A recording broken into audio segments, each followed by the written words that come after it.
అందరికీ నమస్కారం. భుజమ్మ తెలుగు ఛానల్కి స్వాగతం. ఈరోజు ఈ వీడియోలో కనక మహాలక్ష్మి దేవాలయం గురించి తెలుసుకోబోతున్నాం. విశాఖపట్నం బురుజుపేటలో వెలిసిన మహిమాన్విత తల్లి శ్రీ కనక మహాలక్ష్మి కోరిన కోరికలు తీర్చే కల్పవల్లిగా అమృతమూర్తిగా పూజలు అందుకుంటుంది. ఇంట్లో ఏదైనా శుభకార్యం జరుగుతుంది అంటే ముందుగా కనక మహాలక్ష్మి ఆశీస్సులు అందుకోవటం ఉత్తరాంధ్ర వాసులకు, ముఖ్యంగా విశాఖ వాసులకు చాలా సెంటిమెంట్. గోపురం లేని ఈ ఆలయంలో భక్తులు నేరుగా అమ్మవారికి పూజలు చేసుకోవటం ఇక్కడ విశిష్టత. పైగా 24 గంటలు ఆ ఆలయం తెరిచే ఉంటుంది. మరీ ముఖ్యంగా మార్గశిర మాసం గురువారం భక్తజనంతో కనక మహాలక్ష్మి సన్నిధి కలకల్లాడిపోతుంది.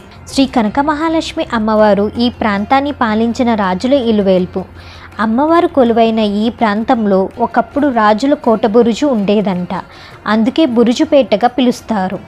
ఒకసారి శత్రురాజులు దండెత్తి వచ్చినప్పుడు అమ్మవారిపై దృష్టి పడకుండా ఉండేందుకు విగ్రహాన్ని బావిలో పడేశారని, ఆ తర్వాత బయటకు తీసి ప్రతిష్ఠించారని ఓ కథనం.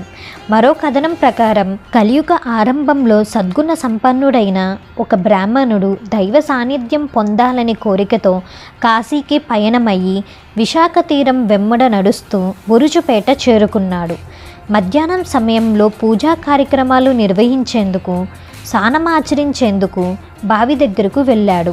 సూర్యునికి అర్ఘ్యం ఇస్తుండగా అమ్మవారి స్వరం వినిపించింది. తాను బావిలో ఉన్నానని బయటకు తీసి ప్రతిష్ఠించమని చెప్పింది. తాను కాశీకి వెళ్ళే తొందరలో ఉన్నానని ఆ బ్రాహ్మణుడు చెప్పటంతో అమ్మవారు ఆగ్రహించారు. ఆ ఆగ్రహాన్ని తగ్గించేందుకు పరమేశ్వరుడు ఆమె చేతిలో ఆయుధాన్ని నిర్వీర్యపరిచి వామహస్తాన్ని ఖండించారు. అప్పుడు ఆ తల్లి శాంతి స్వరూపిణిగా మారి శంకరుడికి నమస్కరించగా కలియుగంలో కనక మహాలక్ష్మిగా సిరులు కురిపించే తల్లిగా పూజలు అందుకోమని అనుగ్రహించాడని కథనం. ఈ కథనం నిజమే అనేందుకు నిదర్శనంగా అమ్మవారి మూలవిరాటు వామహస్తం మోచేతి వరకు ఖండించి ఉండటం చూడవచ్చు. 1912లో రోడ్డు వెడల్పు చేసేందుకు అమ్మవారి విగ్రహాన్ని 30 అడుగులు పక్కకు జరిపారు. ఆ ఏడాది విశాఖలో పేగు వ్యాధి ప్రబలింది. అమ్మవారి విగ్రహం జరపడం వల్లే అలా జరిగిందని భయానికి గురైన విశాఖవాసులు తిరిగి యథాస్థానంలో ప్రతిష్ఠించి పూజలు అందించడంతో ముప్పు తప్పిందంట. మరోవైపు ఈ గుడికి పైకప్పు కట్టడానికి జరిగిన ప్రయత్నాలు సఫలం కాలేదు. అంటే అమ్మకు అది ఇష్టం లేదని గ్రహించి ఆ తర్వాత ఆ ప్రయత్నాలన్నీ విరమించారు.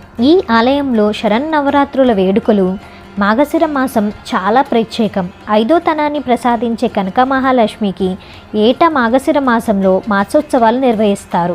సాధారణంగా అమ్మవారికి గురువారం ప్రీతికరమైన రోజు. మార్గశిర మాసంలో వచ్చే గురువారం మరింత ప్రత్యేకమైన రోజు. అందుకే ఆ రోజు ఆలయంలో పసుపు కుంకాలు సమర్పించే భక్తులతో నిండిపోతుంది. ముఖ్యంగా అమ్మవారి సన్నిధిలో 1,00,000 కుంకుమార్చన, 1,00,000 చామంతుల పూజ, క్షీరాభిషేకం, కలుబుల పూజ, 1,00,000 తులసి పూజ, 1,00,000 గాజుల పూజ, పసుపు కొమ్ములతో పూజ, ఇవన్నీ కన్నుల పండుగగా జరుగుతాయి. అంతేకాకుండా శ్రావణ మాసంలో కూడా విశేష పూజలు జరుగుతాయి. తెలుసుకున్నాం కదండి కనక మహాలక్ష్మి దేవాలయం గురించి. మీకు కనుక ఈ వీడియో నచ్చినట్లయితే లైక్ చేసి షేర్ చేయండి. షేర్ చేయటం వల్ల ఈ దేవాలయం గురించి చాలామందికి తెలుస్తుందండి. అలాగే సబ్స్క్రైబ్ చేసుకోవడం వల్ల నేను ఏ వీడియో చేసినా ముందుగా నోటిఫికేషన్ మీకు వస్తుంది. మరొక మంచి వీడియోతో మీ ముందుంటాను. అప్పటి వరకు సెలవు.